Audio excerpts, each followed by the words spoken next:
aujourd'hui, eh bien, le thème c'est la finance, on va dire le capitalisme financier, financiarisé, etc. C'est important de traiter ce sujet puisque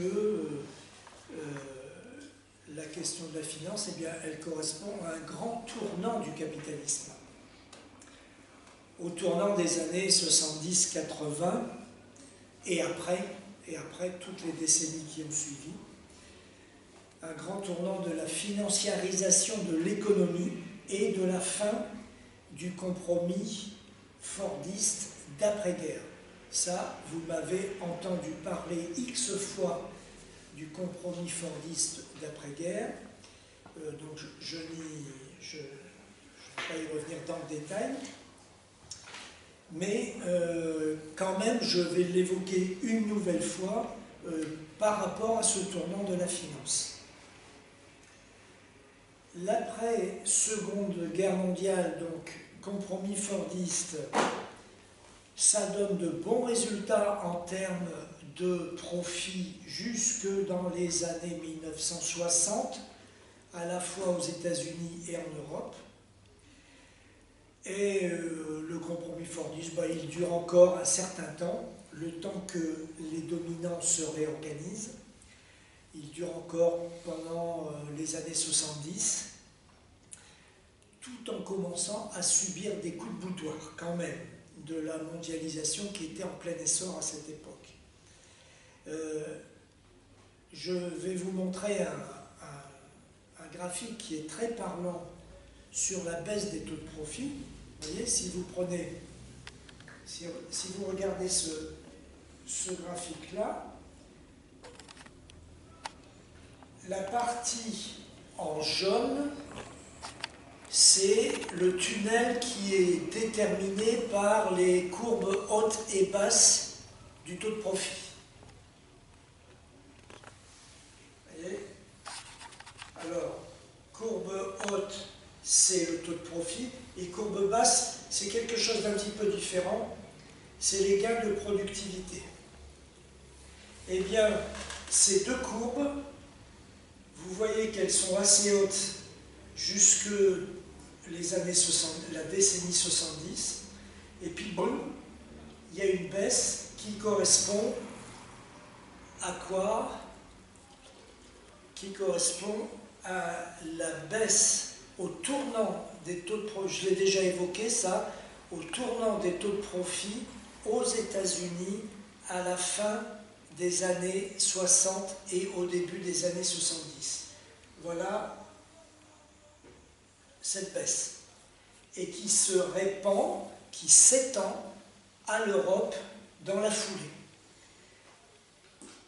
Et pendant les années 70 et début des années 80, eh bien vous voyez, il y a ce nouveau palier, palier haut et palier bas. Bon. Et après, il se passe quelque chose de différent. C'est que les gains de productivité ne vont pas cesser d'aller en diminuant jusqu'à aujourd'hui, alors que le taux de profit trouve le moyen de rebondir. Vous voyez, ici, fin des années 80, début des années 90, le taux de profit rebondit, même si c'est pas très très brillant malgré tout jusqu'à aujourd'hui, mais quand même, il y a eu une période au cours de laquelle le taux de profit a augmenté. Alors, comment faut-il interpréter cette déconnexion entre taux de profit et gain de productivité qui serait dans l'ordre des choses? La connexion serait dans l'ordre des choses. Eh bien non, il y a une déconnexion. Et ça s'interprète comment? C'est que, en dépit de gains de productivité qui ont continué à baisser au fil des décennies, en dépit de cette baisse qui s'installe des gains de productivité, eh bien le système a trouvé le moyen de réaliser des taux de profit moins calamiteux que les gains de productivité. Eh bien, c'est ça la financiarisation du capitalisme. Vous l'avez là dans cette déconnexion, la grande zone jaune.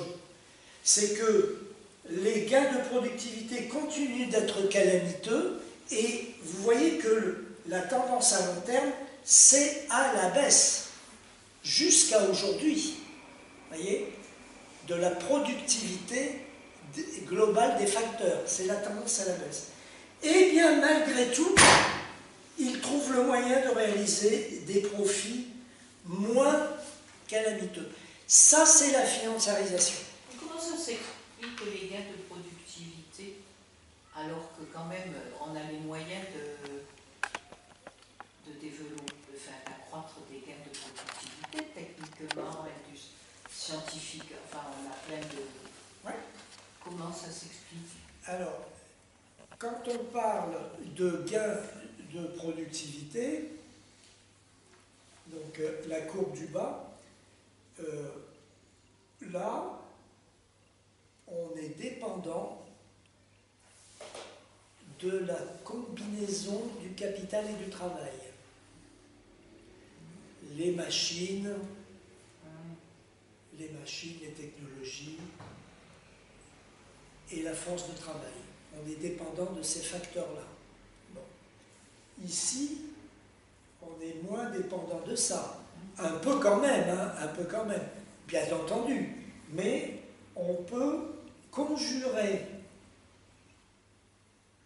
la tendance à la baisse des gains de productivité qui devrait se traduire par des taux de profit eux aussi en baisse, ça on peut le conjurer par la spéculation financière. Souvenez-vous de ce que je vous ai dit, aujourd'hui 40% des profits des multinationales proviennent de la spéculation financière. C'est artificiel. Donc, ah oui. 73-74, j'étais témoin de ce qui s'est passé. Il y avait la crise du pétrole. Je travaillais dans une usine, on fabriquait des bateaux en polyester. Donc le pétrole avait augmenté, c'est une crise considérable. Il y a eu plein de licenciements. Nous-mêmes, notre boîte, elle a fermé. Hein, on avait 300 salariés. Et donc il n'y avait plus de rentabilité. On avait à l'époque, c'était en francs, 1 milliard en plus, comme il y avait cette crise, il y avait 1 milliard de stocks de bateaux que l'entreprise ne pouvait pas vendre. Et en fin de compte, ce qui s'est passé, c'est que le capitalisme s'est reconverti en exploitation financière qui ne produisent aucun produit, parce que les plus grands milliardaires de la planète, ils ne produisent rien. Mais ils ont créé Internet, Facebook, ils font du fric avec la publicité, avec tout leur système. Facebook à cette époque-là. Hein?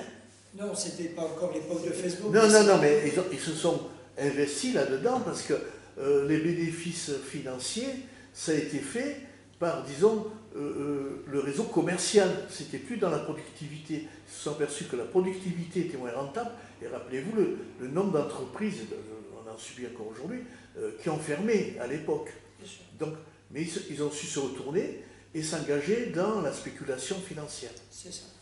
Voilà. Et ce qui se passe aujourd'hui, vous avez entendu Trump. En fin de compte, ces déclarations, c'est lié avec le capitalisme. C'est-à-dire, oui, bien sûr. quand il va dire ça va mieux, comme par hasard, quelques jours avant, ils investissent, ils achètent des actions. Trump fait la déclaration, hop, ça remonte, et ils revendent, ils ont fait des bénéfices colossaux. Ils se font du blé, là. Ah ben oui, là, la preuve, il y a même une commission aux États-Unis, alors je ne sais pas si elle dénonce. On continue. Non, mais ça fait partie de ça. Hein. La corruption du gouvernement. Il paraît que, oui, il y a le délit d'initié à tous les étages. Ouais. Voilà, donc vous voyez ce schéma, ce graphique, il résume à lui tout seul la question de la financiarisation de l'économie et du fait qu'une partie non négligeable aujourd'hui et depuis 30 ans, une partie non négligeable des profits des multinationales, c'est des multinationales dont je parle là, hein, bien entendu. Je ne parle pas des PME, des TPE, pas du tout. Eh bien, une partie non négligeable, 40% des profits des multinationales proviennent de la spéculation financière et non pas, et seulement 60% de l'activité productive qui est la leur. Total, le pétrole, etc., etc. Le graphique, c'est pour l'économie mondiale ou... C'est la France. C'est la France. Ah, la France. C'est la France. Ah. C'est la France. J'aurais demandé, c'est quoi le pourcentage de l'économie qui était ou agriculture, industrie ou service? Parce que ça a commencé à quelle date? Les années 40 ou 50? 60. 60.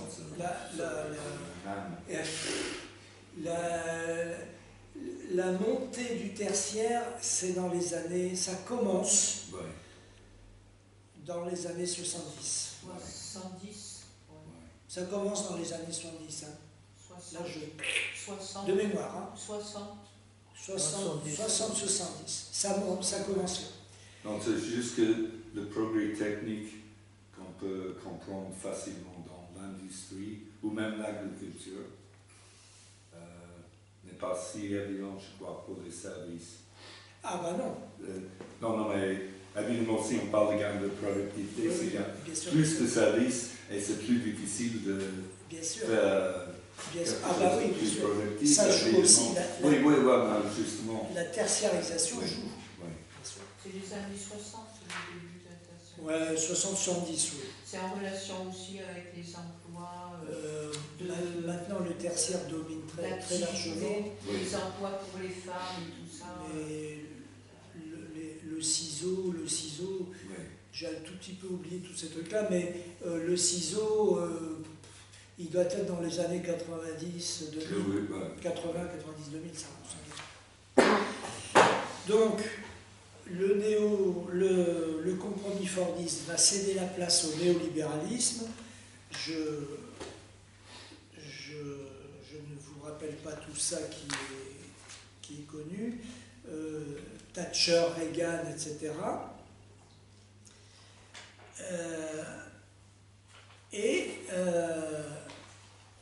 Les rapports de force mondiaux vont être modifiés au profit des actionnaire. Avant le néolibéralisme et avant la financiarisation, vous avez quand même un poids non négligeable des gestionnaires, des propriétaires, des cadres dirigeants, etc., dans les grandes entreprises. Et puis à partir du moment où l'actionnariat commence à évoluer, c'est-à-dire où nombre de grandes entreprises, et encore plus les multinationales, etc., voient leur capital arriver entre les mains de fonds de pension, de fonds de placement, de fonds financiers, etc., eh bien... Souvent étrangers. Souvent. Ça, c'est aussi changé totalement depuis. Souvent étrangers. Les multinationales à base française, je crois que je le dis quelque part, mais je vais le dire là, mais comme ça de mémoire, c'est peut-être ou le CAC 40, hein, les sociétés à base française du CAC 40, c'est peut-être 40% de capitaux étrangers. Hein. Oui, oui. 40%, voilà, bon, à confirmer. Bon, donc à partir de ce moment-là, donc, on voit apparaître des représentants, des délégués, des chargés de pouvoir de la finance Et eux, leur truc, c'est pas pareil. Ils sont moins préoccupés de la cohérence des filières industrielles, de la cohérence de l'activité productive d'un site ou d'un groupe. Eux, c'est le tableau de bord, leur obsession. C'est le tableau de bord, les taux de ceci, les taux de cela, etc. Là, Oui, peut-on dire que ça a joué le fait que l'outil de production n'est plus dans le même pays que les actionnaires, les propriétaires de ces entreprises? À partir du moment où ça a été délocalisé, où c'est à l'autre bout du monde, on n'a plus la même approche avec les travailleurs, on ne se sent plus menacé par ces travailleurs, puisque je prends l'exemple de en Alsace-Moselle, le nom m'échappe, Vandel, je crois que c'était ça. Pardon, Vandel, voilà, toute cette famille, où j'ai été surpris d'apprendre que leur maison était très proche du lieu de production, tu vois. C'était, oui, bien sûr. comment dire, ils étaient limite au milieu de l'usine, quoi, presque, tu vois. Ça, c'était avant. Oui, ça, c'était bon, il y a des années. Hein. Pour te répondre, je vais distinguer quand même deux périodes qui se caractérisent quand même par des comportements quand même différents. Dans les années 70-80, le néolibéralisme est en place, il a commencé, la financiarisation est en train de se mettre en place, mais globalement, je résume les choses, mais globalement, les activités économiques, elles restent encore en Europe.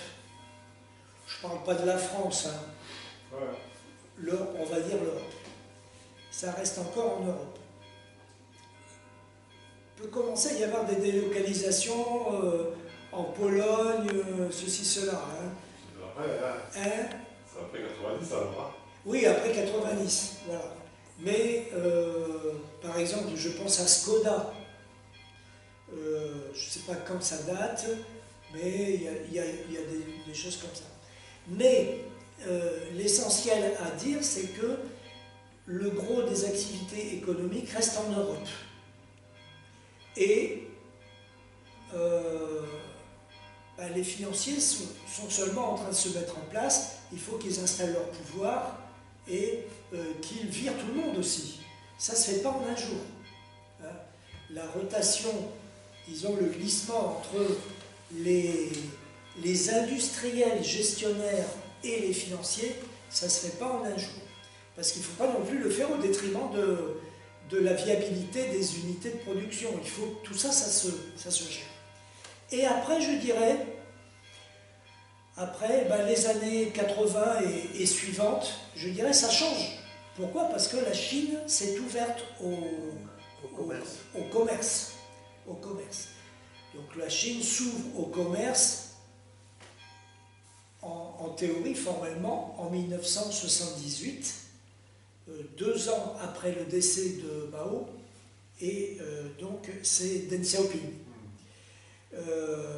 Alors il va falloir quand même encore quelques années pour que ça se traduise par des actes, etc. Mais disons, la décennie 1980, tout doucement, on voit apparaître des choses. Hein, et puis on voit les délocalisations, etc. Et c'est là où, évidemment, ta question, elle est pleinement pertinente. Bien entendu que là, les intérêts des salariés, des salariés européens et français, bon, voilà, bien sûr. Et c'est là où la désindustrialisation, elle se met en place dans les années 80, à fond la caisse. Le directeur de l'Institut Hayek, Friedrich Hayek, le directeur de l'Institut Hayek dira Thatcher et Reagan ont sauvé la démocratie du règne de la rue sans violence disproportionnée. De cela, l'histoire leur sera reconnaissante. Alors, de quoi il parle? Il parle de la... comment dire? L'autorité. De le tour de vis. Oui, puis, comment dire? De la défaite des mouvements de grève que Thatcher a eu à gérer et de la défaite des mouvements de grève que Reagan aussi a eu à gérer. Ça a fait référence à quoi? À une belle grève aux États-Unis, une sacrée belle grève. Ouais, on a tous oublié. C'est la grève des contrôleurs aériens aux États-Unis. Qu'est-ce que fait Reagan? Qu'est-ce que fait Reagan? Il est libre.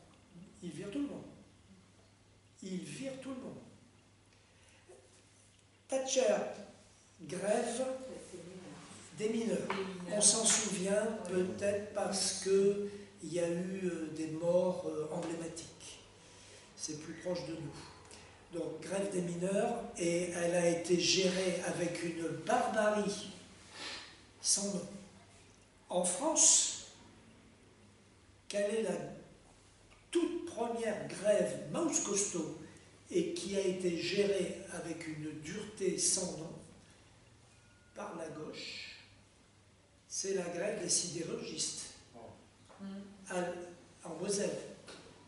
Hein, en Moselle. Moselle-Lorraine. Enfin, on va dire Lorraine.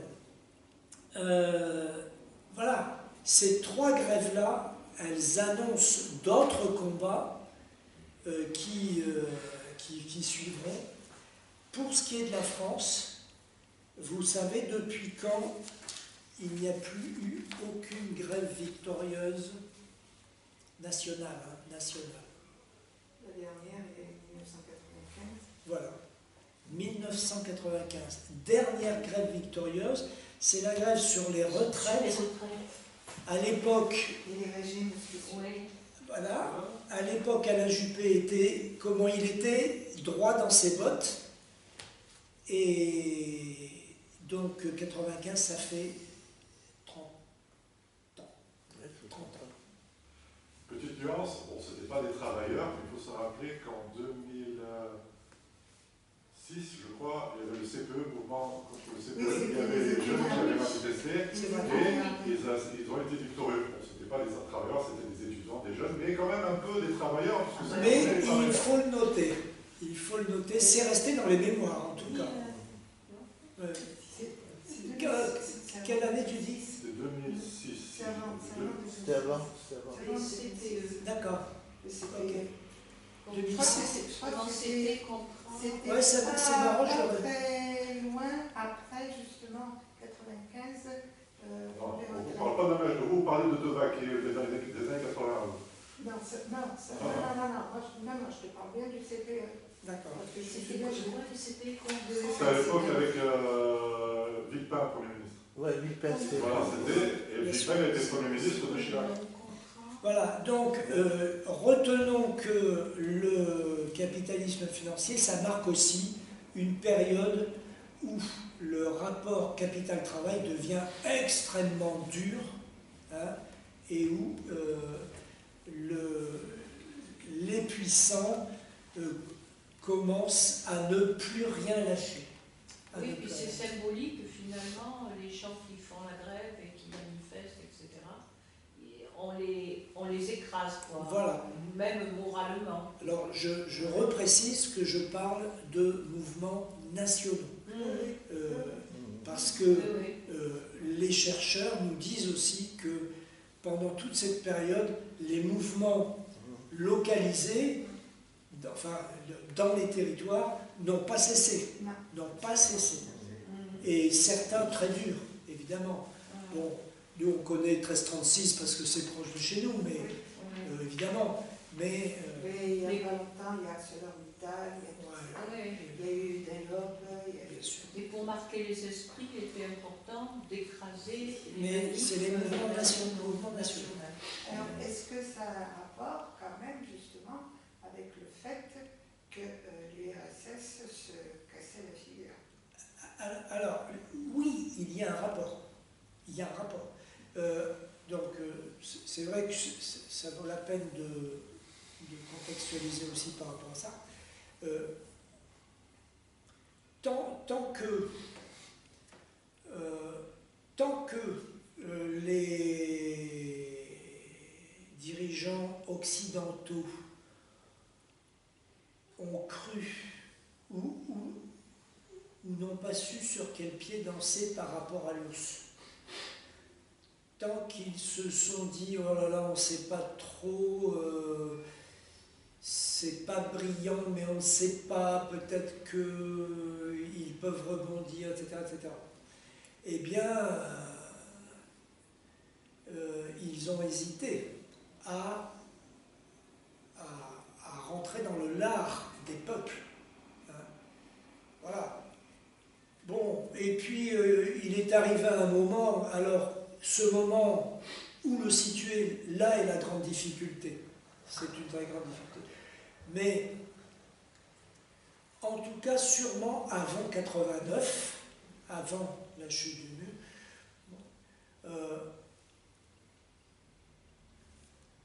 peut-être dans le courant des années 80, peut-être,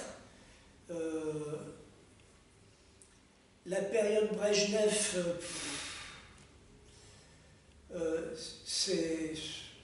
c'est pas très sexy, etc. Bon, je ne vais pas rentrer dans le détail, mais il arrive un moment où les dirigeants occidentaux se disent c'est nous qui allons avoir le dessus. Et donc, eh bien, ils commencent à s'organiser pour rentrer dans le lard des peuples. Je l'ai déjà dit ça une fois, le tournant, c'est 1973-1974, donc un peu avant que Thatcher et Reagan arrivent. Hein. 73, c'est la création de la commission trilatérale, et celle-ci va publier son premier rapport en 74 ou 75, quelque chose comme ça, et son rapport, c'est la crise de la démocratie. Qu'est-ce qu'il dit? Il dit à peu près ceci, mais je caricature à peine. Il dit à peu près ceci: ça suffit avec la démocratie, il y en a jusque-là, il faut commencer à penser à des régimes qui seront de basse intensité, point de vue démocratique. Voilà. Bon, et après, je ne vous fais pas l'histoire, je l'ai déjà faite une fois, même deux, donc je ne vous refais pas l'histoire, mais vous trouverez ça sur mon blog, dans le site des Amis de la Liberté. Vas-y, Stéphane. Oui. Est-ce qu'on peut situer justement à quel moment les pays socialistes ont commencé à perdre de l'influence et les pays capitalistes ont commencé à gagner la partie? Tout simplement à partir du moment où les pays capitalistes ont commencé à fournir des crédits à des pays comme, je pense, la Pologne, la Yougoslavie, la RDA. À partir du moment où ils ont commencé à leur fournir des crédits pour leur fonctionnement, ils savaient très bien qu'ils allaient gagner la partie. Oui, mais avant 89, non. Pas oui, non, avant, bien sûr. La Pologne, elle a commencé à demander des prêts à l'Allemagne fédérale encore dans les années fin 70-80, je crois. D'accord, d'accord. Et même la Yougoslavie. Tu as raison, la Yougoslavie aussi, je l'ai évoqué une fois. Oui, ça me souvient. À partir du moment où tu demandes de l'argent, c'est que la Ça a commencé beaucoup plus tard. Par exemple, l'Allemagne de GDA avait des avantages bien connus depuis les années 60, parce que la République fédérale a refusé d'accepter que les importations de la GDA étaient vraiment de l'étranger. GDR, tu veux dire, c'est le GDA en pratique RDA. était dans le marché commun au point de vue Ah oui? des droits de douane, oui. Ouais. C'est seulement un exemple. Yougoslavie, après Ouais. tout, n'était pas dans le bloc. Non. Voilà. La Yougoslavie. Depuis quoi? Mais ils ont eu des crédits aussi. Hein. Pardon? Là, ils ont eu des crédits aussi. Là, Oui, ils ont eu des Oui, crédits non, aussi. c'est depuis Mais- 1950. Oui. 56, c'était pas. Non, il y avait des accords avec Staline. Bon, moi, j'ai beaucoup voyagé à travers la Yougoslavie. Ils étaient indépendants des blocs de l'Est. Ils galéraient. Et les Allemands, le RFA, a financé énormément des sites touristiques dans les années 80. 75, c'est là où je connaissais, je passais. Ça appartenait à des groupes allemands. Donc il fallait voir tout ça. Après, pour ce qui concerne les pays de l'Est, j'ai bien connu, puisque j'ai connu la Bulgarie en 1974, et puis j'y allais 3 fois par an. J'ai vu la dégradation dans les années 80, entre 80 et 90. Il n'y avait pas d'effort de moderniser la société. Il y avait beaucoup de corruption. Il y avait une mafia qui s'est installée. Et la preuve, dès qu'en 90 ça s'est écroulé, on s'est retrouvé avec des millionnaires et des milliardaires. Et souvent des directeurs d'usines. J'ai des cas. J'avais visité une usine en Bulgarie qui fabriquait des grillages, comme par hasard. C'est devenu le patron. Il était directeur, parce que c'était des sociétés d'État. Hop, il était patron, il possédait tout. Et là, ça a été complètement... Voilà. Et il y a eu une gestion calamiteuse, puisqu'il y a des moments, ça m'est arrivé dans les années, entre 80 et 90, qu'en Bulgarie, pourtant c'est un pays agricole et tout, il n'y avait plus de viande. Donc c'était la bataille pour rechercher de la viande, parce qu'il y avait tout un commerce mafieux où on vendait la production agricole en Grèce, en Turquie. Par exemple, un autre exemple, après j'arrête là, j'ai logé chez moi un chauffeur de camion qui transportait des chemises, un gros semi plein de chemises, fabriquées en Bulgarie. Et c'est là que j'ai appris quelque chose d'incroyable, c'est que ces chemises n'avaient pas d'étiquette. Et il avait le lot d'étiquettes. Il les a amenées en Belgique, et là-bas, il cousait les étiquettes Made in Belgique, enfin, je sais pas. Et c'était tous des trucs comme ça. Et ce chauffeur, il venait, parce que c'était un ami de la famille, quand il passait par Nice, on le logeait une nuit, le temps de... Et c'est là qu'il nous a expliqué que c'était tout illégal. Je veux dire, c'était tout un business. Et c'est pas le pays qui a profité. Hein, Non, bien sûr. Alors, l'ère néolibérale, elle est aussi marquée par le rôle croissant du FMI. Le FMI qui s'installe dans une posture de régulation du capitalisme nouveau et qui impose des plans de sauvetage, enfin entre guillemets, à tout un tas de pays de par le monde. Hein. Vous connaissez ces plans de sauvetage, je ne sais pas, tout un tas de pays africains, des pays dans le sud-est asiatique, ou en Amérique latine aussi, enfin bref, la liste, elle est longue, et donc c'est le FMI. Après, l'OMC, l'Organisation mondiale du commerce, elle est créée je ne sais plus quand, et elle aussi, elle va jouer un rôle important. La Chine y adhère en 2001. L'idée force de tout ça, c'est que les États ne sont plus en mesure de gérer l'économie et qu'il faut, pour dynamiser l'économie, donner toute l'attitude à l'initiative individuelle et à l'esprit d'entreprise. Voilà. Oui, c'est l'affaire de l'État-providence, quoi. En gros. Bah oui, l'État-providence, etc. Et ça va avec, d'ailleurs, l'affaiblissement et la fin Du compromis. du socialisme, communisme en mieux. Parce que c'est l'État-providence, c'était ça. Bien sûr, bien sûr. C'est, Le mouvement de mondialisation donc, va prendre son ampleur. Il va revêtir 3 aspects qu'il faut avoir en tête quand même. Une dimension internationale, c'est-à-dire qui concerne les nations, une dimension internationale. les économies nationales vont s'ouvrir sur les transactions transnationales, etc., etc. Les échanges de biens, de services, etc. Nous, en France, ça a commencé par l'Europe qui nous a montré le chemin, hein, en 1957, traité de Rome, etc. Donc c'était un petit peu avant l'ère néolibérale.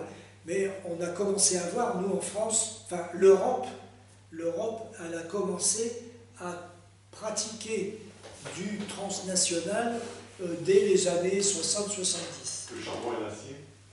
Oui, voilà, des choses comme ça, etc.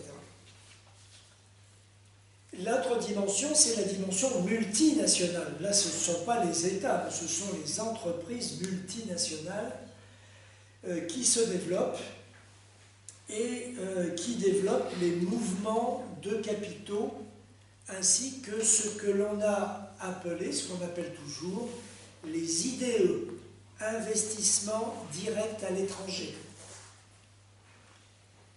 Et là, pour le coup, on parle de globalisation financière avec les multinationales. Et puis, il y a une dimension encore plus globale qui est l'interpénétration croissante des économies. Elle va venir surtout après que, avec toutes les délocalisations, la Chine, etc., ça va être évident. Hein. Donc, effacement progressif des frontières. On commence à dire, il y a cette formule qui est la suivante, où on dit que les multinationales construisent des chaînes de valeur mondiales. Elles construisent des chaînes de valeur mondiales. Donc, la construction d'une voiture, elle se réalise peut-être dans 20 ou 30 pays différents. Voilà, il y a des pays spécialisés dans les phases à faible valeur ajoutée, des pays spécialisés dans les phases de la production à forte valeur ajoutée, etc. Je ne rentre pas dans les détails, ça c'est diabolique. Et il y a écrit pour la vente assemblée en France. Et puis assemblée en France. Ah oui, j'ai vu ça une fois et ça m'a choqué. Je ne sais plus de quelle voiture il s'agissait. Assemblée en France. Voilà. Il y a eu la fameuse machine-outil à Vernier qui était prévue pour les lycées techniques. Donc le prototype a été fait à la Trinité. Et la machine, il l'a envoyée en Chine, pour la produire en Chine. Et donc, moi, à 4h du matin, les copains de l'usine, ils m'ont téléphoné à la maison, on était plusieurs camarades, et on est allé voler la machine. Elle était à carrosse, prêt à partir en Chine. Donc, il y avait notre camarade Marty qui conduisait le fourgon, et on va chez l'expéditeur, le carrosse, et on dit, on vient chercher la machine. Les gars, c'était à 5h du matin, ils nous chargent, et puis il y a le patron qui arrive, qu'est-ce qu'il faut? Hop, on est parti, ils ont appelé les gendarmes et tout, et on est allé, on a fait une manif à la préfecture, et on a déballé la machine, on a demandé au préfet, venez voir. Eh bien, c'était écrit, déjà, fabriqué en Chine. Le prototype, déjà, avec le petit truc. C'était incroyable. Et donc, grâce à ça, ils ont pu produire cette machine-outil ici pour les lycées techniques. Bien sûr.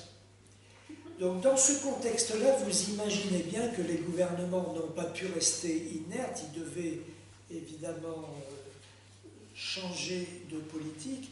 Vous savez bien, hein, le tournant de 83-84. Hein. Donc les gouvernements vont mettre en place dans les différents pays les politiques néolibérales.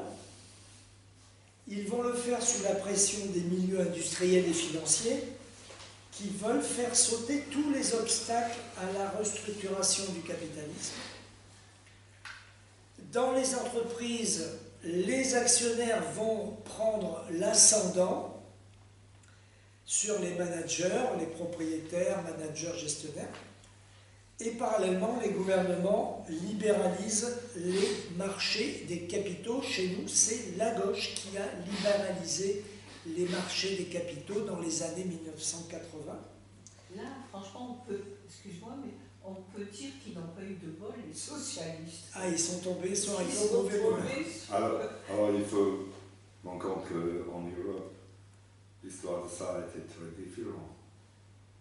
Ah, oui. Hein. La situation en Allemagne, c'est que la liberté totale des échanges, par exemple, était établie en 1949. Ah, Alors qu'il faut, par contre, en Grande-Bretagne, la première chose que Mme Thatcher a fait, la première, je ne sais pas si c'était le premier jour, mais en tout cas, la première semaine, c'était abolir le contrôle des échanges. en Des 79. étrangers. 79. En 1000, il faut préciser la date. Hein. 79. Comme je suis entouré des Français de 1979, C'est ça. et je souligne ça parce que Reagan Oui, oui, oui. était un candidat, mais il n'était pas au gouvernement. Je relève ce que tu as dit.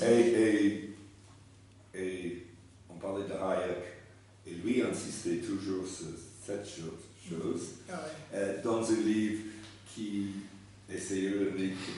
Vous avez cité quelque chose de La route de la servitude. de sa institut, oui, parce qu'il avait fait une description d'une constitution idéale Oui. qui était tout sauf démocratique. Oui, oui, oui, oui. Je ne sais pas si vous connaissez les détails, je crois que le droit de vote, ça commençait à 25 ans, Oui, oui, 35 oui, ans. Oui, oui, oui, oui, oui, Et Et c'était écrit dans les années 40 ou 50, hein, oui. c'était pas une réaction à la crise des années 47, 47, là, je le 47, savais oui. juste une précision, Hayek, qui est le grand conseiller du capitalisme, Édouard Philippe qu'on présente comme... Oui, Ah oui, bah, c'est un c'est adepte de toujours- Hayek, c'est il a fait toujours une déclaration actuel. sur Ah, Hayek, oui, vous c'est bien. voyez, de ce système-là. il s'en réclame. oui. Il s'en réclame. Ah oui. Non, je relève un truc. C'était aussi notoire, enfin, dans le temps, Ouais. que le rôle de conseiller de Pinochet, de Milton Oui, Friedman, oui. qui était connu pour avoir écrit un livre, je ne sais pas le titre en français, mais en anglais c'est Capitalism and Freedom. Capitalisme et liberté. C'est de. Oui. C'est de. Oui, ah bon, C'est l'économiste Oui, oui, de oui, Chicago. oui, oui, oui. Voilà. Oui. Mais c'est- Alors, on peut dire beaucoup de choses de Pinochet, mais à Oui. propos de liberté, c'est pas exactement Bien sûr. le mot qu'on choisit. Je ne dis pas un secret, hein, c'était connu à Je l'époque. reviens sur l'Europe. Tu as dit, mais très vite, Oui. que ça avait commencé en 49 en Allemagne. Et donc ça. Ah oui, oui, oui, et c'était fait exprès par le gouvernement d'Adenauer et Erhard. pardon, en prononciation. Erhard. Allemand est mauvaise. Erhard. Non, non, et c'était réfléchi Oui. après ce qu'ils ont eu depuis 30 J'en ans. profite pour dire que l'Allemagne est passée au néolibéralisme 30 ans avant nous. Oui, oui, oui. 30 ans Ouais, avant. En enfin, 49. pour ces choses techniques, absolument. C'est pour ça que je voulais Oui, parler. non, C'est pas une fallait- seconde conversion de tout le monde en Il fallait- 1983. il fallait- L'abolition des contrôles d'échange est passée quand en France? Je me souviens qu'il À mon avis, c'est dans les années 80. Ouais, je me rappelle. c'est pas le traité de Maastricht qu'il avait. Ah non. Parce Non, non. que je sais bien que la discipline Non. des Peut-être marchés même- de devises. peut-être même Oh non, encore il y avant. avait le SME et tout ça. Oui, non, c'est encore avant, c'est Nixon. Parce que Nixon abolit la convertibilité du dollar Ah oui, oui. par rapport à l'or et dans la foulée, le contrôle d'échange. Donc c'est les années 70 alors en France. 71, Nixon, l'abolition de la convertibilité du dollar, 71. Et après, là après, je ne peux pas dire. J'ai pas la mémoire de ça, mais l'abolition du contrôle d'échange, c'est dans la foulée, mais je ne sais pas quelle année. Alors, en quoi consiste le capitalisme gouverné par la finance? Je vais distinguer 4 aspects principaux. Le premier, c'est une nouvelle régulation macroéconomique, à savoir, mais ça, je l'ai déjà presque évoqué tout à l'heure, ce graphique, à savoir que les profits ne dépendent plus des gains de productivité. Ok ? Les profits ne dépendent plus des gains de productivité et la rigueur salariale est de mise. À partir de la décennie 80, on ne rigole plus avec les salaires. La deuxième facette, le deuxième aspect, c'est que l'État-providence est remis en cause à partir de ces années 80 et ça ne va plus cesser. Hein, ça ne va plus cesser. C'est libéralisation des marchés financiers, etc., etc. Et en France en particulier, c'est la privatisation. Privatisation. Et là aussi, la gauche va s'en donner un cœur joie. Le regretté Lionel Jospin va marquer l'histoire de son empreinte. C'est lui qui a libéralisé, qui a privatisé les autoroutes. Et la quasi-totalité des entreprises industrielles et financières vont y passer. Et puis le quatrième aspect, c'est la recherche de compétitivité internationale au nom de laquelle on va nous bassiner 24 heures sur 24 qu'il faut faire des efforts, il faut contenir les salaires, etc.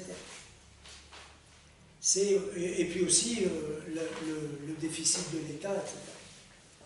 Voilà. Dans le dossier, dans le texte que vous allez avoir, je vous fais un tableau. Hein. Je vais le passer aujourd'hui, mais vous trouverez un tableau qui récapitule tout. Entre la période du capitalisme fordiste, les 30 glorieuses, et puis la période actuelle, le capitalisme financier et la globalisation financière. Donc, vous trouverez cette récapitulation.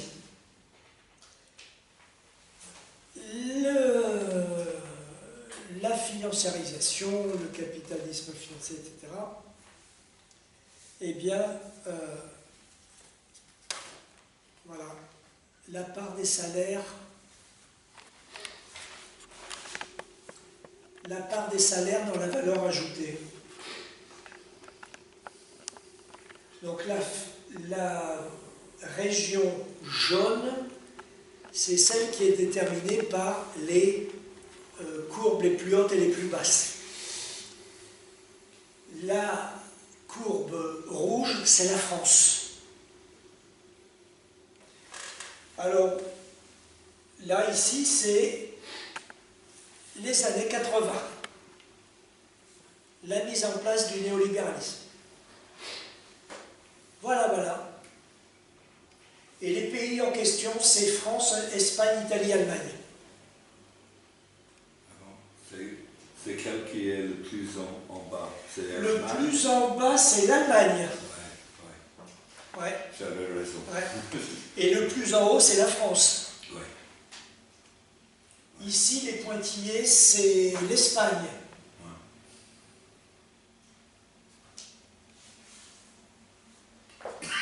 Voilà. Voilà. Les dividendes versés aux actionnaires ont été multipliés par 5 entre 1996 et 2021. Donc, 25 ans. C'est en termes réels ou... Je ne peux pas te dire. Je n'ai même pas la source. Le livre dont je m'inspire ne cite pas la source. Les salariés de la finance représentent à eux seuls 20% du dernier quartile des salaires. Le quart des salaires les plus élevés. Ils en représentent 20% de ce quart.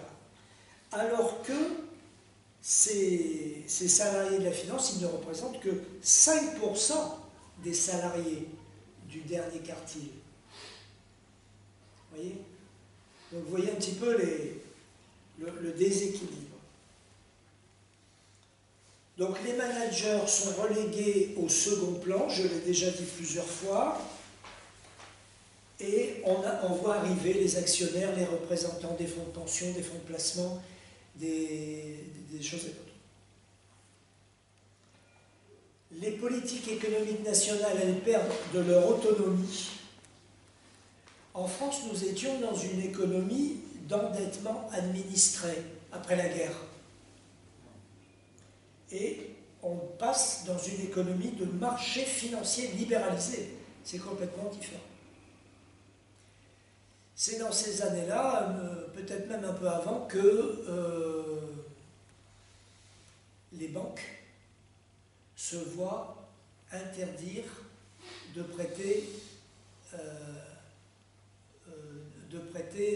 comment dire, que l'État se voit interdire d'emprunter directement par ce que l'on appelait à l'époque comment on appelait ça, le circuit financier français, enfin, etc., qui faisait que l'État empruntait pour une grande part auprès de la Banque de France. C'est quoi, les banques du Trésor, ce genre de choses? Oui, Banque de France, Banque du Trésor, etc. Et puis à un moment donné, cela a été interdit et il a fallu que l'État emprunte sur le marché financier avec des conditions très différentes. Mais c'est quand même, enfin, je sais pas, on va pas en parler, mais c'est quand même extraordinaire qu'on puisse interdire ce genre de truc. Qu'est-ce qu'on a, je ne me rappelle plus de ça. Qu'est-ce qu'ils ont avancé pour... Mais ils ont avancé. C'est fou, pourquoi interdire d'emprunter à la Banque de France? Bien sûr, mais ce que montre cette affaire-là, parce qu'il faut dire une chose, qui a fait ça? Ce sont les gouvernements eux-mêmes. Hein. Oui. Ce ne sont pas des autorités. Non. C'est le gouvernement lui-même qui a édicté cette nouvelle règle. Et ça veut dire quoi? Ça veut dire que c'est le gouvernement, c'est les multinationales, c'est les finances. C'est la finance. C'est une façon de le dire. C'est une autre façon de le dire. Voilà. Giscard, Pompidou d'abord, Giscard ensuite, tout ça c'est la finance. Hein, voilà. Il faut toujours insister là-dessus et toujours dire, c'est une idée qui n'est pas communément admise, toujours dire que l'État, c'est l'État de la finance ou d'une classe. Un État de classe. Donc, le pays passe sous un autre régime économique qui va être complètement différent. Les banques vont s'adapter à ce contexte. À côté de la collecte des dépôts des particuliers, elles vont ajouter une partie banque d'affaires qui va cohabiter au sein des banques pendant un certain temps jusqu'au jour où le gouvernement va décider que les banques de dépôt et les banques d'affaires doivent être distinguées. La date de ça, je ne sais plus, c'est dans les années 80-90, certainement. Des gens vont prendre une place extraordinaire, formidable. Ce sont les investisseurs institutionnels qui vont acquérir une taille mondiale, fonds de pension, sociétés d'investissement, sociétés d'assurance. Voilà la statistique que j'évoquais tout à l'heure. Largement plus de 50% du capital des entreprises sont détenus par ces investisseurs. Et dire cela veut dire un capital apatride, évidemment, mondialisé. Ce n'est pas un capital que l'on peut rapporter. Si on dit fonds de pension, société d'assurance, société d'investissement, là, on ne peut pas rapporter à des pays. C'est d'office mondialisé.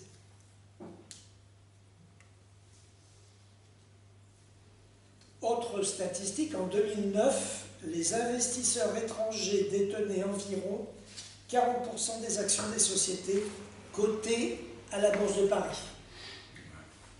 C'est un peu la même statistique. Un tiers des sociétés du CAC 40 sont détenues à plus de 50% par des investisseurs étrangers. Bon. Donc, bref, l'heure est à la primauté absolue des actionnaires. Les managers ont l'œil rivé sur le cours boursier de l'entreprise. Dans certaines entreprises, le cours boursier défile. Dans le hall d'entrée ou bien dans certains endroits dans les entreprises, vous avez des panneaux lumineux et vous avez des choses qui défilent. Et bien entendu, le cours, alors le CAC 40 et le cours de la multinationale défilent. Mais pas par exemple, de la croissance de la production, des victoires de production. Peut-être aussi. Mais ce n'est pas sûr. Ah, ouais. Et puis vous avez une nouvelle gouvernance. Alors je ne peux pas rentrer dans le détail, mais je mentionne 3 choses. C'est la transparence, et elle est nouvelle. C'est la conséquence de la financiarisation et du rôle des actionnaires. Et de ce que je viens de dire, hein, le cours qui défile, vous voyez, ça c'est de la transparence. Infernale. Et puis ce qui va avec, c'est que les actionnaires, ils prennent des droits, ils sont pourvus de droits d'information et d'investigation dans l'entreprise. Qu'est-ce que vous faites de votre argent? Comment utilisez-vous votre argent? Deuxième aspect, c'est l'absence de mesures anti-OPA. Je ne sais pas si vous avez souvenir de mesures d'OPA hostiles lancées contre des entreprises dans les années 60-70. Avez-vous souvenir de ce genre de choses? Oui. Des grands groupes, hein? Peut-être avez-vous souvenir que tel groupe industriel avait lancé une OPA contre tel autre. Oui. Eh bien, ça n'aboutissait pas toujours, loin de là, parce que les entreprises avaient des mesures anti-OPA. Ça n'aboutissait pas toujours. Loin de là, je répète. Donc, oui. Est-ce qu'à l'époque, il y avait déjà l'autorité des marchés financiers? Mais non. Tout ça. Non, la question c'est, est-ce que c'était permis pour les compagnies d'utiliser des moyens légaux d'empêcher les OPA? Poison pills, c'est quoi? Je ne sais pas comment. Je ne peux pas te dire comment on dit en anglais. Je crois américaine. C'est-à-dire, s'il y avait quelque chose qui se passait, il y aurait une émission des actions gratuites pour certains actionnaires ou pour le conseil d'administration. Opération publique d'achat. Oui, peut-être, oui. OPA. Il y avait des choses. Et je ne sais pas si les autorités qui régulaient ça avaient un mot à dire sur ça. Parce que moi, je pense que... Est-ce qu'ils savaient les intérêts de tout le monde ou seulement les actionnaires dans le moment où le conseil d'administration qui parlait... Moi, je pense que le tournant, c'est dans la décennie 80. Oui. Le tournant. Oui. Je ne peux pas te donner le détail, c'est une histoire à faire, mais c'est la gauche qui a libéralisé les marchés financiers. Quelle gauche aussi? précisé. Bien entendu. Ça dépend du pays, évidemment, ce n'était pas le cas en Grande-Bretagne. Bien sûr. Alors, le troisième aspect que je mentionne, là je ne suis pas dans les aspects industriels, c'est la rémunération des dirigeants qui va se trouver maintenant indexée sur la valeur boursière de l'entreprise. Alors ça se fait à travers ce qu'on appelle les stock options. Si vous attribuez à un dirigeant, à un PDG et à son staff, si vous lui attribuez 2000 ou 3000 actions par exemple, ou 10 000, tout dépend du prix, hein. D'une entreprise à l'autre ça varie beaucoup, ça peut, évidemment, mais si vous lui attribuez 10 000 actions, eh bien, ça veut dire que vous lui attribuez une certaine somme. Hein. Alors c'est un tout petit peu bridé parce que souvent les dirigeants n'ont pas la capacité de revendre tout de suite leurs actions. Il y a des conditions, ceci, cela, etc. Bien entendu, hein, il y a des conditions. Mais c'est une partie de la rémunération.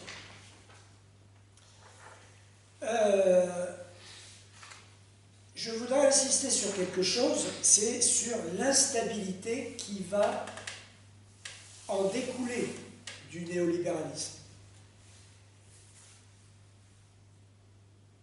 Je vous liste les crises. Là, les trois quarts, vous ne vous en souvenez plus. Années 80, crise de la dette souveraine des pays en développement. Les fameux plans de restructuration du FMI. 1987, krach boursier, États-Unis, Europe, Japon. Vous vous en souvenez de ça, non? Moi, c'est... Ah. Bien sûr. Toi, tu t'en souviens? Oui. Et alors, pourquoi? Pourquoi? Parce que... Histoire personnelle. Ah, voilà. Dans le sud d'Angleterre, mais je me souviens très bien, dans le sud d'Angleterre, il y avait ce qu'on appelle un ouragan, le même week-end que cette crash boursière. Alors tout le monde, il y avait dans la tête des gens par ce moment, c'est de toute la nation. Mais aussi, si on regarde le cours de bourse pour cette année, il était plus haut à la fin de l'année qu'il était au début. Et plus haut à la fin de l'année que juste avant cette crash de 20% dans 2 jours. D'accord. Alors c'était une crash qui n'était pas que pendant si on parlait de ce week-end, je crois que tout le monde allait rentrer chez soi parce qu'il disait que les trains ne marcheraient pas à Londres. Moment. Et il y avait, je crois, 10% ou 15% des arbres dans le sud d'Angleterre qui étaient abattus par le vent. Je continue. C'était une catastrophe naturelle. Je dis, tout le monde se souvient. C'est arrivé à cette époque-là. Pardon? C'était à cette époque-là aussi, chez nous, on a eu un terrible désastre, justement. Non, mais 87. Mais peut-être, oh non, ça serait à l'autre côté de la Manche, hein, parce que c'était le sud de l'Angleterre. Parce que nous étions en Bretagne, la tempête de 87. Oui, à Bretagne, peut-être ça. Mais je ne crois pas qu'il y avait une crash boursière en France. Non. Si, Europe-Japon. Oui, mais pas mais peut-être pas en France. Oui. Ouais, en tout cas, et c'était curieux parce que, oui, il y avait des boutades. C'est quoi? Pourquoi une pigeon est plus riche qu'une courtier à la bourse? Parce que le pigeon peut encore mettre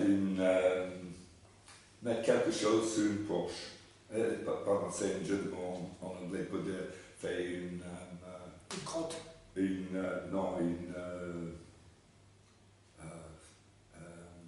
Une apport. Ah oui, d'accord. Parce que le mot co-rapport, c'est aussi le mot pour quelque chose qui tombe d'une pigeon. Ah, d'accord. Ah oui, oui. Ouais. Pardon, c'est Je continue. évidemment, En 88. alors, quand je dis qu'on se souvient. En 88, effectivement. crise des caisses d'épargne aux États-Unis. Années 90, Oui. au Japon, crise immobilière, boursière et bancaire. Oui. 92-93, dans les pays européens, crise de change, effondrement du système monétaire européen. Et tout ça est dû à quoi? Des coups bas C'est la libéralisation des échanges. Voilà, 94-95, Mexique, crise de la dette souveraine et Oui. des banques. 97-98, pays émergents, c'est-à-dire asiatiques et Russie. Oui, surtout la Malaisie. Crise bancaire et de change. 2000, pays de l'OCDE, crise boursière, Internet. Oui. Crise boursière, Internet. Oui, oui, oui. Bulle Oui, financière. oui, oui. Ah oui, la bulle. 2001, Argentine, crise bancaire et de change. Ouais. 2007-2012, Ouais. c'est plus proche de nous, nous nous en souvenons. Ouais. Donc, les pays de la triade, c'est-à-dire États-Unis, Europe, Japon, eh bien, c'est la fameuse 2008. Nous, on dit 2008. Nous, on dit 2008. On dit 2008. C'est crise immobilière, bancaire et financière, crise des dettes souveraines. On la met à peu près au même niveau que la crise de 29. Je vais y revenir.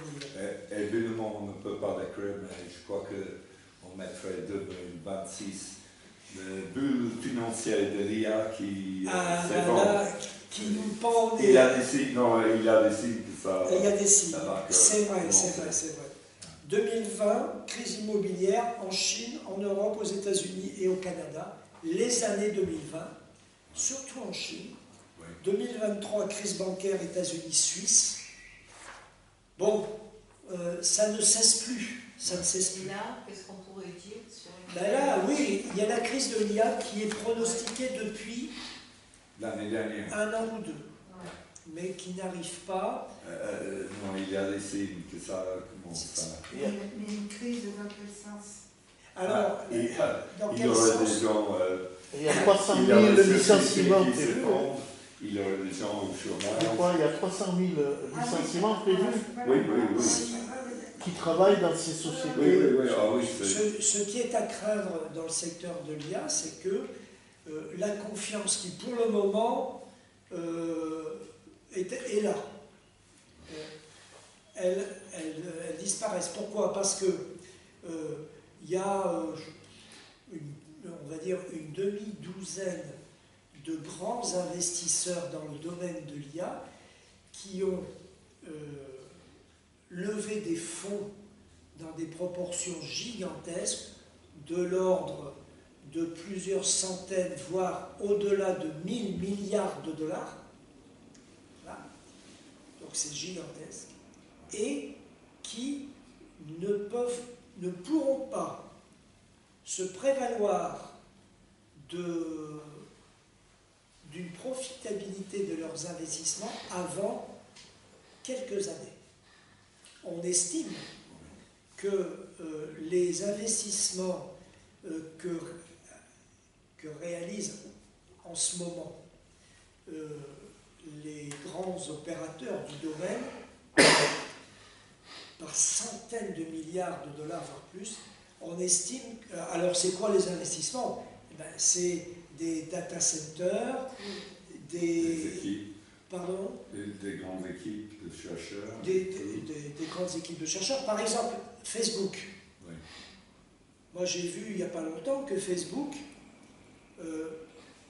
recrute des ingénieurs partout dans le monde, mais en leur disant, en mettant 50 000 dollars ou plus, 100 000 dollars, 500 000 dollars sur la table. Et après le salaire qui va derrière est à l'avenant. Mais pour attirer des ingénieurs, alors qui sont réputés, qui sont haut de gamme, qui sortent de je ne sais pas où, etc., eh bien, des opérateurs comme Facebook, Tesla, Nvidia et autres ils mettent sur la table, disons, un argument massu. Quand je dis 50 000 $, à mon avis, je suis en dessous de la réalité. Je pense que c'est plutôt plus que ça. Mais, disons, un gros paquet, et puis après, le salaire en conséquence. Donc, pour s'attirer les services de tas de gens et pour concevoir des plateformes d'intelligence artificielle. Pourquoi? Parce que une plateforme d'intelligence artificielle, elle doit être améliorée en permanence grâce au retour d'expérience que font les utilisateurs eux-mêmes. Quand vous inscrivez à une plateforme, vous cochez des petites cases. Parmi les cases que vous cochez, c'est est-ce que vous nous permettez de récupérer les retours d'expérience des questions que vous posez à notre plateforme. Voilà. Donc vous posez une question, moi je pose une question j'ai posé une question sur l'histoire des révolutions industrielles pour la conf de la semaine dernière ou de la semaine d'avant. Bon, eh bien, la plateforme, elle a récupéré cette réponse et il y a des gens qui évaluent. Est-ce que la plateforme fonctionne bien? Et il y a comme ça des ingénieurs qui modifient les logiciels, les algorithmes, etc. Bon, ce n'est pas le sujet d'aujourd'hui, c'était la semaine d'avant. Donc, les crises, vous avez vu la crise, les crises récurrentes, mais il y a un pays qui s'en sort mieux quand même, c'est lequel? C'est la Chine. Alors, ce n'est pas vrai pour la crise immobilière. Là, la crise immobilière, la Chine, elle est seulement en train d'en sortir. Mais sinon, si on met à part la crise immobilière, eh bien, la Chine, elle s'en sort quand même beaucoup mieux. L'Inde aussi, mais l'Inde, c'est quand même un pays beaucoup plus libéralisé que la Chine. Dans toutes ces crises, c'est 2008 qui se détache. Les économistes estiment que 2007-2012 se situe au niveau de 1929. Bon. Mais vous voyez aussi que dans nos pays, ça a quand même été géré d'une manière, qu'on le veuille ou non, keynésienne, c'est-à-dire il y a eu intervention de l'État, etc. Oui, la population, elle n'a pas si, un peu quand même, le chômage. Mais pas dans mais les pas, années... disons que c'était pas les raisins de la colère. Oui, les crises de mobilier, ça veut dire que les gens qui ont emprunté, maintenant ils ont un appartement qui vaut moins que l'emprunt. Qui coûte moins que... Ça, et c'est ça qui est passé dans les années après 89 en Angleterre. Ouais. Ça a pris 6 ans. D'accord. Pour s'en sortir. Je travaille avec les gens qui étaient obligés de demander à leurs parents de garantir. Oui, ça. Et c'est des couples qui gagnaient bien tous les deux.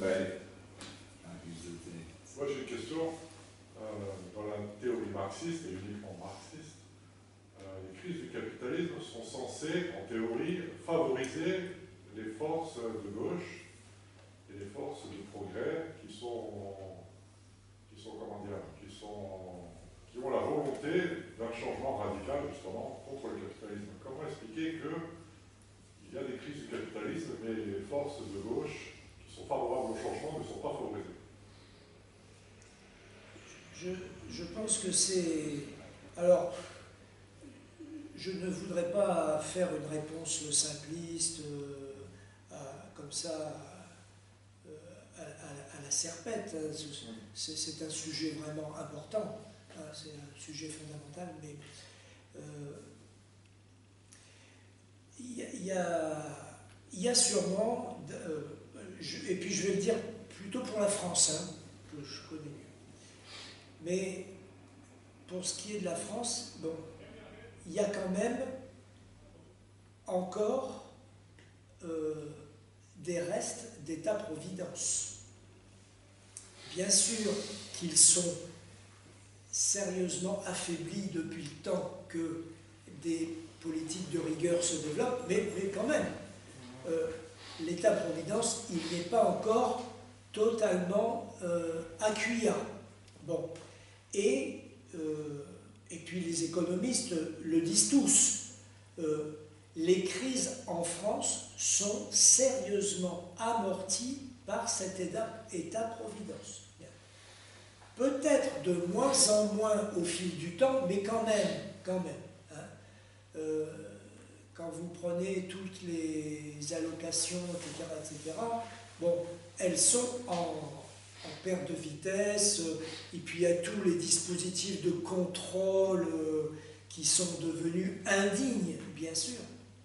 Bon, mais l'État-providence existe encore, et donc, et c'est bien le problème des gouvernements français d'ailleurs, hein, ils voudraient que ça évolue plus vite que ça. Hein. Bon, mais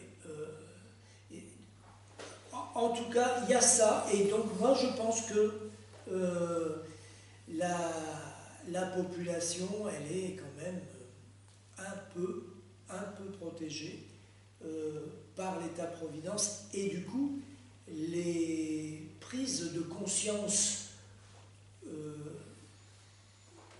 que nous pourrions espérer par rapport à la nocivité du capitalisme, elles ne se font pas de la même manière chez nous qu'ailleurs. Encore que, ce que je viens de dire là, est-ce que c'est vrai? En France, oui. En France, oui, mais en Allemagne, en Angleterre, en Italie, en Espagne, etc., est-ce que les classes ouvrières sont combatives? Ben, je ne crois pas non plus. Non, donc, mais ils mettent de pression politique. On a bien vu ça, je sais, c'est pas le sujet, mais dans la crise de Covid, c'était pas seulement en France où le croix en coûte était pratiqué. Même Trump l'a fait. Même Trump l'a fait. Par exemple. Bien sûr. Il n'y avait pas d'autre, sinon. Bien sûr. Et en Angleterre, on avait ça, et les syndicats ont bien fait beaucoup de bruit pour dire qu'ils avaient de l'influence, ils avaient suggéré des choses, et le gouvernement conservateur l'avait accepté. Oui, je pense aussi.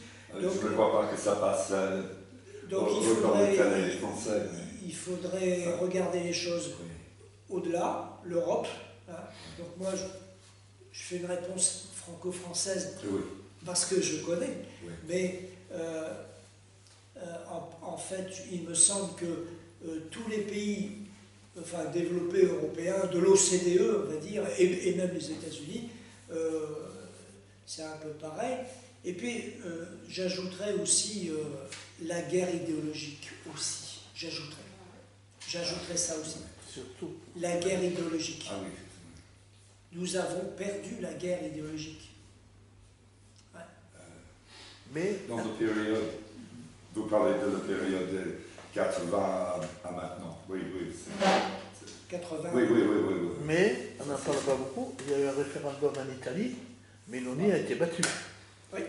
À propos des magistrats, c'est-à-dire qu'en réalité, elle voulait limiter le pouvoir des juges, des procureurs, etc.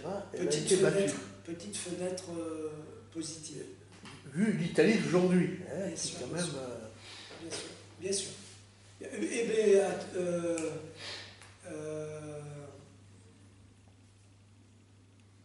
l'Italie, quel est le pays qui n'a pas pu aussi... quel est le pays? C'est pas l'Italie, non? Il y a un autre pays qui voulait démolir une institution.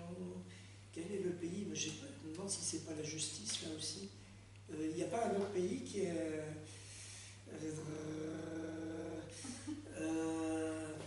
je ne crois pas que ce soit l'Italie, je pense qu'il y en a encore un autre. Bon, enfin... C'est pas Israël? Voilà, c'est Israël. Oui, Autant pour moi. Laissons ça de côté. Oui. Ah oui, c'est quoi déjà?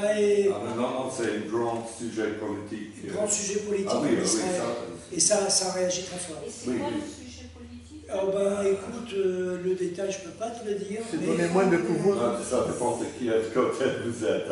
Du côté, c'est établir le droit comme il faut, et une autre fois, c'est protéger le droit contre les gouvernements. Oui, c'est Israël. Oui. Bon, enfin bref, donc voilà, pour terminer la réponse, tu vois, moi je dirais l'État-providence qui subsiste a amorti beaucoup de choses, et puis la guerre idéologique aussi,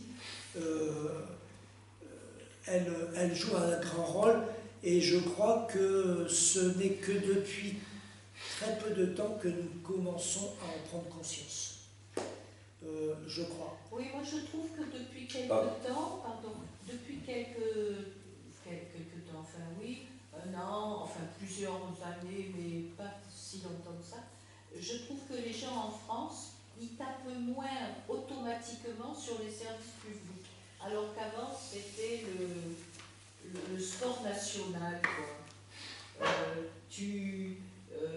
La SNCF fait grève, les cheminots sont des cheminots. Enfin, c'était souvent comme ça. Or là, j'ai l'impression, mais c'est qu'une impression, mais il y a un fond sonore de la société qui me fait dire que on oublie ça. Il y a peut-être eu un tournant. Il y a peut-être eu un tournant. C'est le dévoilement de la nocivité de Pierre-Édouard Sterrin. Ah, oui, mais ça c'est récent. Ça vient d'avant. Ou tu penses que ça vient d'avant? Ça vient d'avant parce que...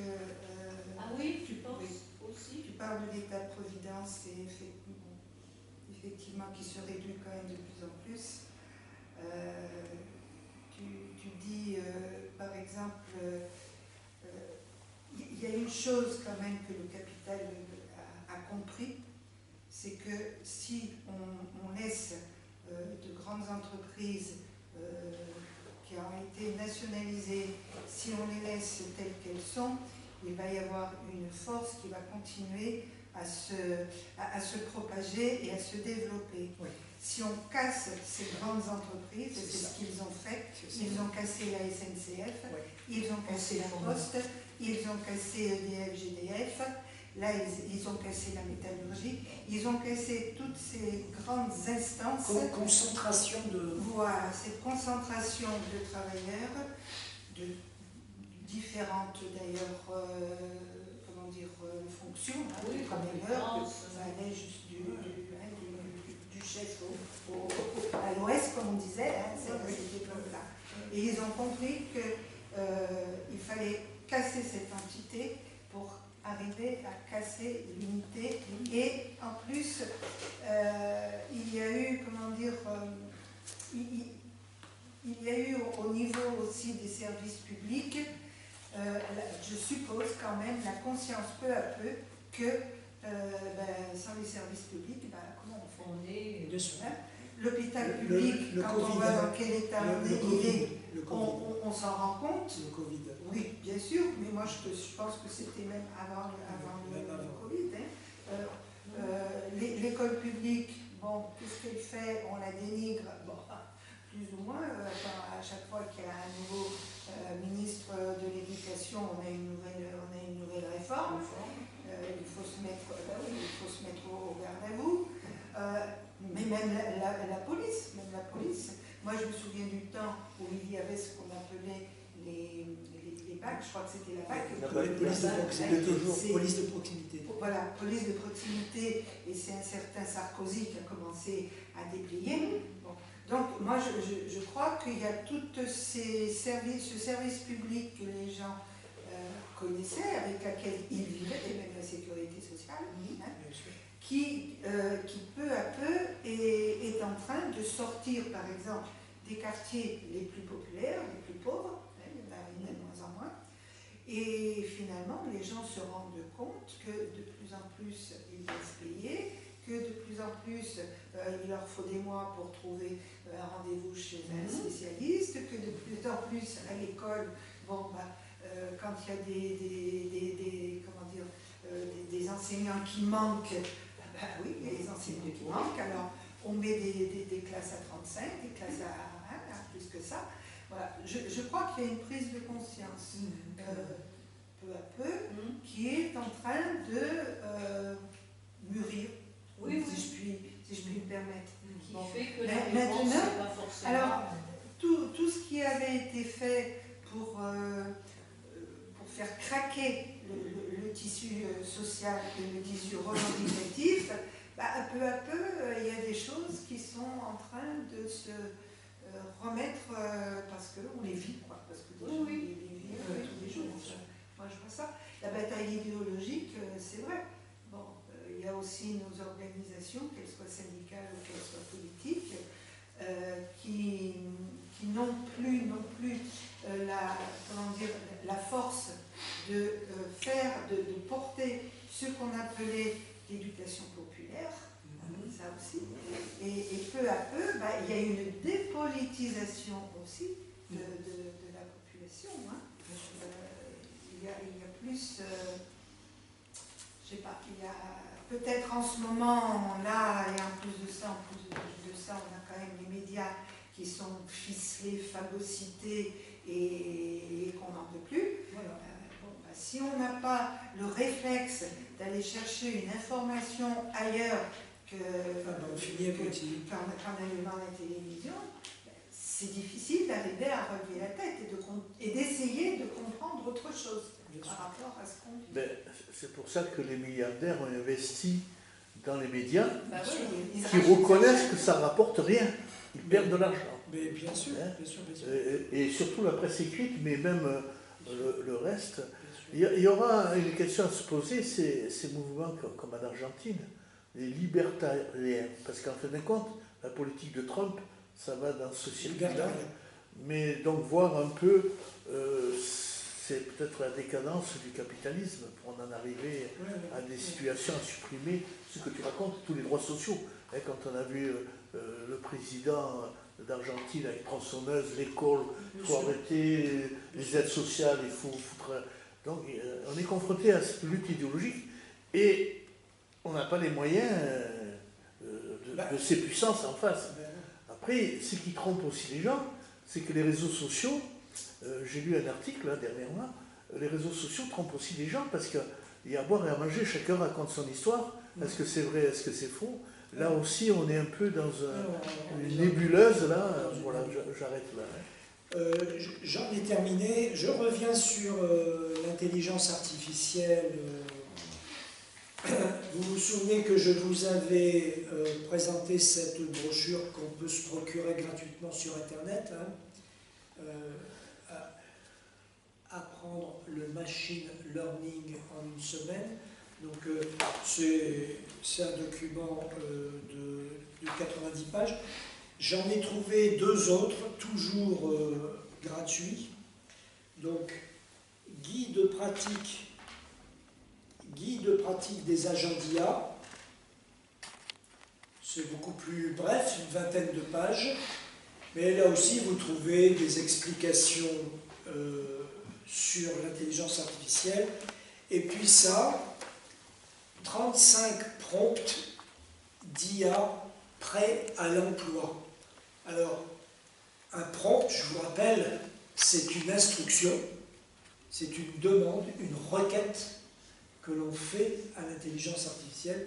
Donc, s'il y en a parmi vous qui sont intéressés, ça aussi, on peut se le procurer sur Internet. Et vous avez 35 prompts. Donc, voilà la gueule que ça a. Il n'y a pas de littérature. Ça ressemble à ça. Voilà. Donc, des chapitres comme ça, vous en avez 35. Des requêtes, des commandes que l'on peut faire à l'intelligence artificielle pour avoir une bonne réponse. Parce que l'intelligence artificielle, comme vous le savez, elle n'est ni artificielle ni intelligente. Elle est bête comme ses pieds. Et donc, voilà. Voilà, c'est terminé. Alors, la semaine prochaine, on revient au cycle tectonique des puissances dont nous avons déjà livré deux séances en février, si ma mémoire est bonne, avec Robert Charvin. Donc, la semaine prochaine et la semaine d'après, épisodes 3 et 4 de la tectonique des puissances. Je ne vous dis pas... Alors, moi, si c'est moi qui parle la semaine prochaine, je ferai une histoire de la politique extérieure de la République populaire de Chine, de 1949 à aujourd'hui. Sujet très sexy.